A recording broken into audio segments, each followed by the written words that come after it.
دیا گیا بسم اللہ الرحمن الرحیم. آج آپ کے سامنے بسم اللہ کے تعلق سے ہی بسم اللہ کے اندر اللہ نے کیا برکتیں رکھی ہیں، کیا عجیب و غریب اس کے فضائل اور خصائص ہیں، اس کو بیان کرنے کا ارادہ ہے. اللہ تبارک و تعالی نے مختلف چیزوں پر فضیلت دی ہے. جیسے آسمان کو سجایا سورج اور چاند سے، اسی طرح سے اللہ تبارک و تعالی نے قرآن کو سجایا ہے سورہ فاتحہ سے. تمام کتابوں کی سردار قرآن ہے اور قرآن کی سردار سورہ فاتحہ ہے، اور سورہ فاتحہ کی سردار بسم اللہ الرحمن الرحیم ہے. بلکہ بعض عارفین نے تو یہ لکھا ہے کہ پچھلی جتنی بھی کتابیں ہیں، آسمانی کتابیں، سب کا خلاصہ قرآن میں ہے. قرآن کا خلاصہ سورہ فاتحہ میں ہے، اور سورہ فاتحہ کا خلاصہ بسم اللہ الرحمن الرحیم کے اندر ہے. تو بسم اللہ الرحمن الرحیم یہ ایک ایسی چیز ہے جو اللہ کے نبی صلی اللہ علیہ وسلم نے ہمیں ہر کام کے کرتے وقت پڑھنے کا حکم دیا. واش روم میں جا رہے ہیں تو بسم اللہ پڑھ کر جاؤ، یعنی نہانے کے لیے، وہاں سے آؤ تو بسم اللہ پڑھو، پانی پیو تو تب بسم اللہ، کھانا کھاؤ تو بسم اللہ، سواری پر سوار ہو تو بسم اللہ. عجیب و غریب چیزیں ہیں. اور بسم اللہ الرحمن الرحیم کے عدد ہوتے ہیں 786، یعنی جو عدد نکلتے ہیں وہ 786 ہیں. اور اس کے جو حروف ہیں وہ 19 ہیں. با سین میم اگر شمار کریں گے تو 19 حروف ہیں. اور پہلے بھی یہ بات آ چکی ہے کہ داروغہ جہنم، یعنی جہنم کے اندر جو فرشتے ہیں وہ بھی 19 ہیں. داروغہ جہنم یعنی جہنم کے جو داروغہ ہیں وہ 19 ہیں. بسم اللہ کے حروف بھی 19 ہیں. تو جو انسان بسم اللہ الرحمن الرحیم پڑھے گا ہر کام کے شروع میں تو انشاءاللہ وہ جہنم کے 19 فرشتوں سے محفوظ رہے گا. حضرت جابر کی روایت ہے.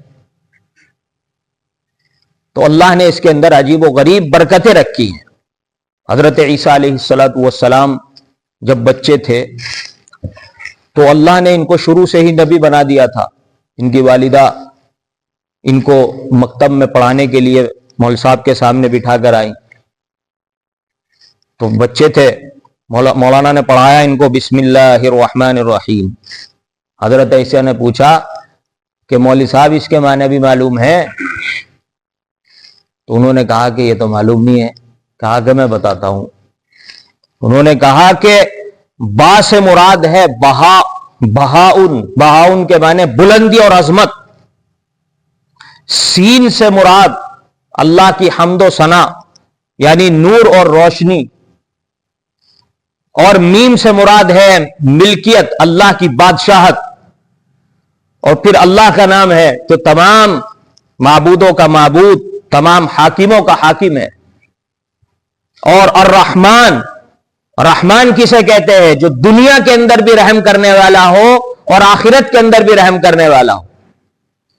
اور الرحیم، جو آخرت میں رحم کرنے والا ہو. دیکھو دو لفظ ہیں رحمان، اس میں الفاظ زیادہ ہیں، را ہے، ہا ہے، میم ہے، الف ہے، نون ہے، زیادہ ہیں، رحم زیادہ ہے. یہ ہے دنیا کے اندر. اللہ رحیم ہے، اللہ رحمان ہے، دنیا کے اندر کافروں پر بھی رحم کر رہا ہے، مسلمانوں پر بھی رحم کر رہا ہے. لیکن اگلا ہی جملہ الرحیم ہے. الرحیم کے اندر ہے صرف 4 حرف. اس میں اشارہ ہے کہ اللہ تعالیٰ آخرت میں صرف مسلمانوں پر رحم کرے گا کیونکہ حرف کم ہے. رحمان میں حرف 5 ہے تو دنیا میں رحمت ہے، کافروں کے لیے بھی مسلمانوں کے لیے بھی. لیکن رحیم الآخرہ ہے، آخرت میں صرف اور صرف مسلمانوں پر رحم ہوگا. یہ اس میں اشارہ دیا گیا ہے. اور کیسی عجیب و غریب برکتیں ہیں. کھانے کے اندر کھاؤ تو برکتیں ہو جاتی ہیں. پڑھو. چنانچہ ایک لطیفہ لکھا ہے. ایک پٹھان تھے افغانستان کے سائڈ کے، ہوتے ہیں، شاہانہ مزاج تھا اور دین سے دوری تھی. تو ایک ان کے دوست تھے، تو ان کے دوست نے دعوت کر دی، دسترخوان بچ گیا، تو انہوں نے کہا کہ جی بسم اللہ پڑھ لیو۔ تو ان کے ذہن میں آئی کہ شاید کھانا کم ہے، اس لیے بسم اللہ پڑھوا کر کھانے کو کم کھانا سب کو پورا ہو جائے، اس وجہ سے بسم اللہ پڑھوا رہے ہیں کہ جی بسم اللہ پڑھ لیو۔ کہ جی ٹھیک ہے بسم اللہ پڑھ لیں گے۔ اب کچھ دنوں کے بعد اتفاق ایسا ہوا کہ ان خان صاحب نے دعوت کر دی ان کی، دوسرے اپنے دوست کی، اور کھانا اتنا بنوایا کہ ایک پلیٹ میں 10 کلو کھانا، اور کہا کہ لو بسم اللہ پڑھنے کی ضرورت نہیں، اتنا کھانا ہے اس میں، یعنی سب کو پورا ہو جائے گا۔ عجیب و غریب بات ہے بھائی، بسم اللہ اس لیے تھوڑی پڑھی جاتی ہے کہ کم کھانا سب کو پورا ہو جائے؟ بسم اللہ کی تو برکتیں ایسی ہیں کہ آدمی جب وہ کھاتا ہے تو وہ کھانا ہضم بھی ہوتا ہے اور جہاں لگنا ہے وہاں بھی لگتا ہے۔ اور مفتی تقی عثمانی صاحب نے تو بہت عجیب و غریب بات لکھی ہے بسم اللہ کے تعلق سے۔ مفتی تقی عثمانی صاحب فرماتے ہیں کہ جب ہم بسم اللہ الرحمن الرحیم پڑھتے ہیں، پانی پینے سے حکم دیا گیا پہلے کہ پانی پینے سے پہلے بسم اللہ پڑھ لو، تو اس میں اللہ کی قدرت اور اس کی وحدانیت اور یکتائیت کو یاد دلایا گیا ہے کہ یہ تم پانی پینے سے بسم اللہ پڑھ رہے ہو نا، یہ صرف اتنی آسانی سے نہیں آ گیا کہ تم نے ٹنکی کھولی اور گلاس رکھا اور پانی آ گیا، اس کی پیچھے کتنی گہرائی ہے اس میں غور کرو۔ حضرت نے فرمایا کہ دیکھو اللہ نے قرآن میں یہ کہا ہے کہ وَجَعَلْنَا مِنَ الْمَاءِ كُلَّ شَيْءٍ، ہر چیز، ہر جاندار کو ہم نے پانی سے پیدا کیا، یعنی ہر جاندار کی ضرورت پانی ہے، پانی کے بغیر جاندار کا تصور نہیں۔ پھر اللہ نے دنیا میں 71% پانی رکھا، 29%، 29% خشکی ہے، اور پھر وہ 71% جو پانی ہے وہ بھی پینے کا نہیں ہے، سمندر کا پانی ہے۔ اس میں بھی حکمت ہے کھارا ہونے میں، کیونکہ اگر وہ میٹھا ہوتا اس میں لاکھوں کروڑوں جانور مرتے ہیں، میٹھا پانی بدبودار ہو جاتا اور پھر دنیا میں رہنا مشکل ہو جاتا۔ تو اللہ نے وہ پانی کھارا رکھا ہے تاکہ اس میں جانور مرتے رہیں اور اس کی تیزابیت کی وجہ سے وہ جانور ختم ہوتے رہیں، بدبو نہ پھیلے۔ پھر اللہ نے یہ نہیں کہا کہ ہم نے سمندر بنا دیا، جاؤ وہاں سے پانی لو، اسے میٹھا کر کے پیو۔ جیسے سعودی عرب میں اس وقت گورنمنٹ نے وہاں پہ پلانٹ لگا دیے سمندر کے پاس، کروڑوں اربوں روپے خرچ کر کے سمندر کے پانی کو وہ ریفائن کرتے ہیں اور اس کو پینے کے قابل بناتے ہیں۔ جگہ جگہ لکھا ہوا ہوتا ہے کہ بھئی پانی احتیاط سے استعمال کریں، اس کو تیار ہونے میں بہت پیسہ خرچ ہوتا ہے، کیونکہ وہ سمندر کے پانی سے میٹھا پانی بناتے ہیں۔ تو اللہ نے ہمیں ایسا بھی نہیں کہا کہ سمندر میں جاؤ اور وہاں ریفائن لگاؤ، ریفائنری لگاؤ، کروڑوں اربوں روپے خرچ کرو اور میٹھا پانی تب ملے گا، ایسا بھی نہیں کہا۔ بلکہ اللہ نے تو ہماری زمین کے نیچے پانی دے دیا۔ کیا نظام بنایا؟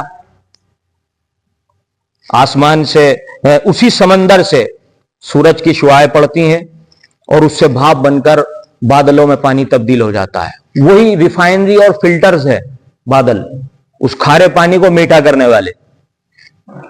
پھر وہ بادل جا کر ایسا نہیں کہ ہمارے اوپر آ کر برس گئے اور اللہ کا حکم آ گیا بھائی ٹنکی کھول لو اپنی پانی کی ٹینک اور اس میں بھر لو، کیونکہ اگر ایسا ہوتا تو ہم کتنا 1 سال کا پانی تو جمع نہیں کر سکتے تھے، 1 مہینے کا بھی نہیں جمع کر سکتے تھے، سب خراب ہو جاتا۔ تو اللہ نے وہ بادل برسائے اور پہاڑوں کے اوپر اس کو اسٹوریج کر دیا، محفوظ کر دیا، برف کی شکل میں، برف کی شکل میں محفوظ ہو گیا۔ نہ وہاں پر پولوشن ہے، نہ گندگی ہے، نہ دھول مٹی ہے، محفوظ ہو گیا پانی وہ۔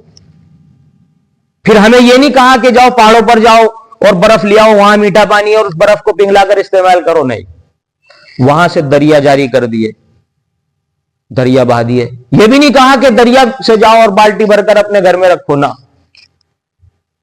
بلکہ پہاڑوں سے نیچے رگیں بچھا دی نیچے زمین میں، جیسے پائپ لائن ہوتی ہے، وہ برف پنگل کر ضرورت کے مطابق آتا ہے اور پائپ لائنوں میں چلا جاتا ہے۔ بورنگ کر کے ہم نیچے سوتر ہوتا ہے، اس سے پانی نکال لیتے ہیں۔ وہ پانی ہمارے ہاتھ میں آیا اور ہم نے پڑھی بسم اللہ الرحمن الرحیم، تو اب لگا کہ ہاں یہ پانی ہماری قدرت سے باہر تھا، یہ کس نے دیا؟ اللہ نے دیا، اسی کا نام لے کر اسے پیتا ہوں۔